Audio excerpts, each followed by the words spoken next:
Gerar naan jettu gerar naan jettu meeqa eettaleelure badi naan jettu meeqa eekajeelure ani maalan geraraa tanoo yaada yeelala dhiirri gerareen quufne hidhaa qaallitti jira dhiirri gerareen quufne hidhaa qiliintoo jira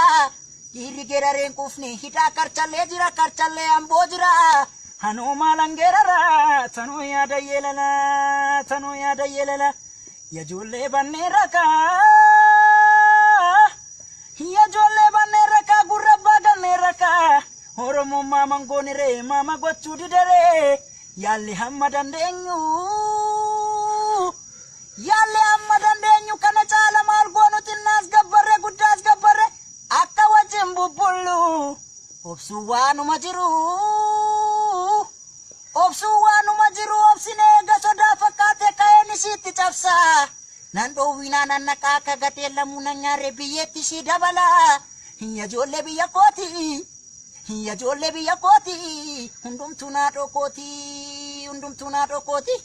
sa akenya sebure iseri pikenni negadiani telma tambara mekanuf galchudi dammale Yombek ne dubbii keessa irra keessa dibanii akka ramachii biddaan gubuuf hoggaayaadan rabbumaaf jirra malee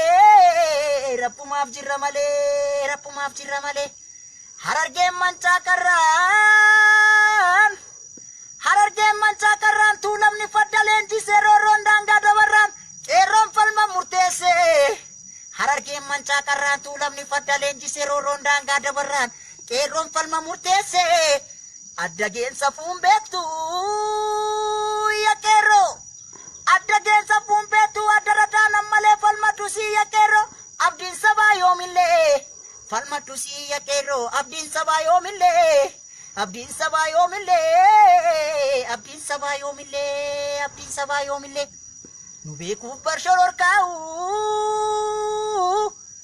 nubeku barshoror kau kanaf garaja batu irrefum nakabanin ijibata falmatu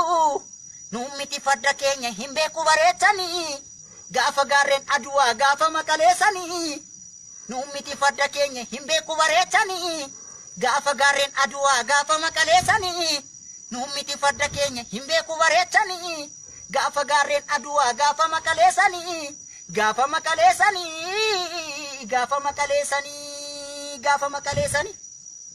Gamisa koya badama Oromo koya badama ya badale ya basanko sori fatake kopesi ebo ke kari soror si gacha na fanno rabu si roro ni desi ramas malif duta manatese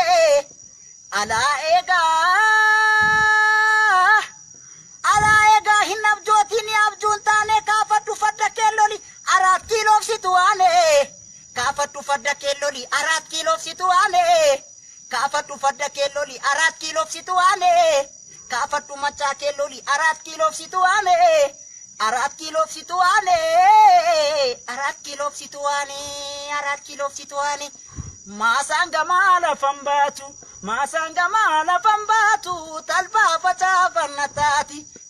fata fanatati Nuti dune to konyatu walgakala fatatati Masanga mala fambatu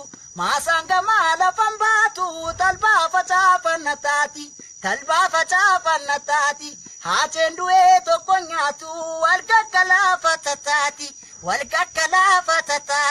Kanakadita fichalesa Ilmana makero chabesa Odutara mali fodesa Sabakul kullu maturesa Emule agar pachisa Wano fi maltu gatisa Kanagadita fichalesa Ilmana makero chabesa Odutara mali fodesa Sabakul kullu maturesa Emule agar pachisa Oromia maltu gatisa Kanagadita fichalesa Ilmana makero chabesa Odutara mali fodesa